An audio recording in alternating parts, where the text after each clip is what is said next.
It's a very sad time.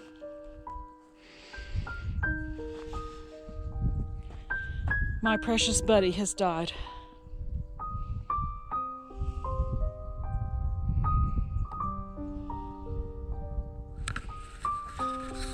Sweet baby.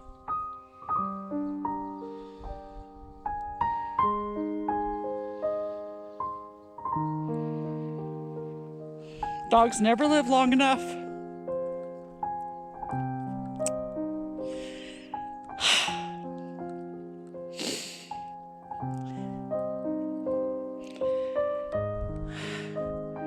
He had suddenly started eating only half his food last Saturday and Sunday. So Monday morning I called the vet. This is something to know about when you live rural, but I'm still getting used to. I'm so used to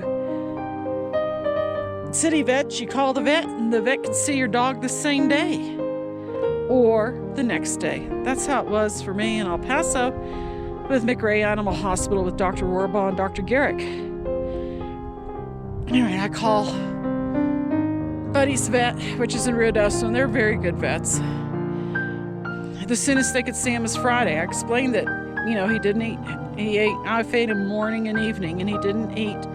He'd only eat morning. He wouldn't eat evening. And he was starting to breathe faster. And I wanted senior wellness check him out. And I said, because I think he's coming to the end of his life. He's probably between 11 and 13. Sweet baby. I'm up here to dig a grave. His quality of life was not good. He would just stay inside, or he always wanted to follow me around, or he'd go outside with me.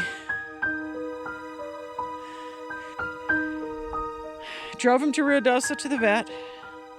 He perked up at the vet on Friday. Perked up. Of course, I remember Dr. Warbaugh in El Paso. I would bring my dogs to him. And I'd say, I'm telling you, this dog is sick. And he says, oh, I believe you. He says, dogs will always perk up at the vet. They always do. They can be at death's door at home. They get to the vet and they're just jumping around, having fun. That's Buddy wasn't jumping around, but he was smelling everything, enjoying everything. He even ate 2 of their liver treats. No fever. They figure it's arthritis. But I had told the lady, they have an intake person who first talks to you, and I said, I think he's at the end of his life. I think it's time to put him to sleep. I really do. They took blood to get blood work. This is Monday. I don't know what the blood work is yet. I don't know. I was on the phone with a friend earlier today. If they called while I was on the phone, I wouldn't know. Anyway, they gave an appetite stimulant as well. So, we come back home. Appetite stimulant worked. He ate his food Friday. He ate his food Saturday morning. Not all of it, but almost all of it, and then finished it by noon. Offered him Saturday evening dinner, though, and he didn't really want it. But he was breathing quickly. And they thought, oh, this is probably arthritis pain, but, the blood work would show if he has liver or kidney failure or something. And I said, if he's got a disease process or cancer or something, he needs to be put to sleep, because after all, he's 11 to 13 already. I'm not going to put him through any kind of suffering. I was so worried about him, I filmed him, and I'll attach that film at the end of this.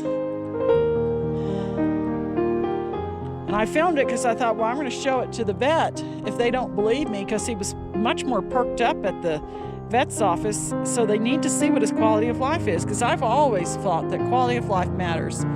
If you have a good quality of life, great, but when your quality of life goes to hell, it's time to go to heaven. Saturday night when I went to bed, I prayed. I said, God, I'm worried about Buddy. I hate to see him obviously in pain because he's breathing fast. If you could take him on home to heaven with you, I wish you would. I did not think God would actually do that. Sunday morning when I got up, Buddy was gone. He had passed.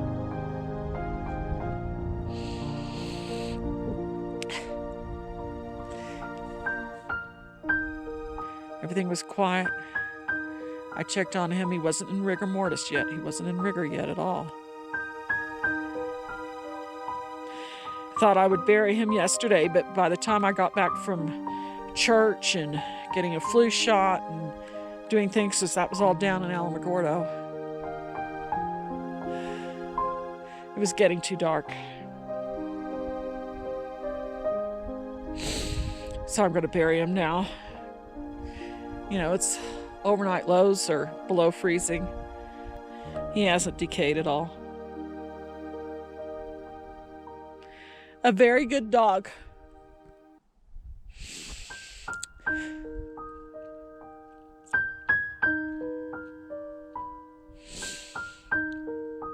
I like to think of him in heaven with Jack. When Jack passed away in 2021, I didn't talk about it at all publicly because, you know, the pandemic was going then.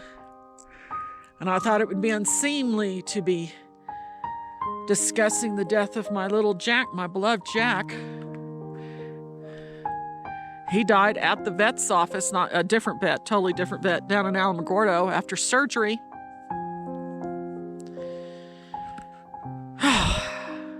Because at that time, here in the United States, the amount of deaths were the equivalent of one jumbo jet going down a day every day. People have loved ones or friends or relatives who've died. I was not going to discuss the death of my little Jack. I just mourned him horribly. The rest of that year was not the same for me.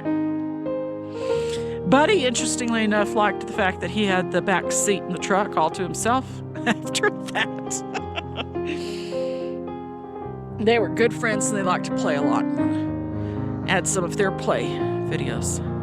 But I've got to get to work and dig this grave. This is Buddy's quality of life. It's Saturday. This is what he's done all day. He only goes outside to go to the bathroom. Saw the vet yesterday. Blood work was taken. He was perked up really big at the vet. I remember Dr. Rohrbaugh, the El Paso vet, said, "Oh, dogs always perk up at the vet." And Buddy did. You wouldn't know how this has been his life in the last week. Baby, Sissy loves you, and you're not going to have you're old already, and I think you've got a disease process going on. I gave him the appetite stimulant, and it did work. He did eat last night. And he ate some this morning, too. Not all of it this morning, but a great deal more than he did the day before. But this has been his life in the last week.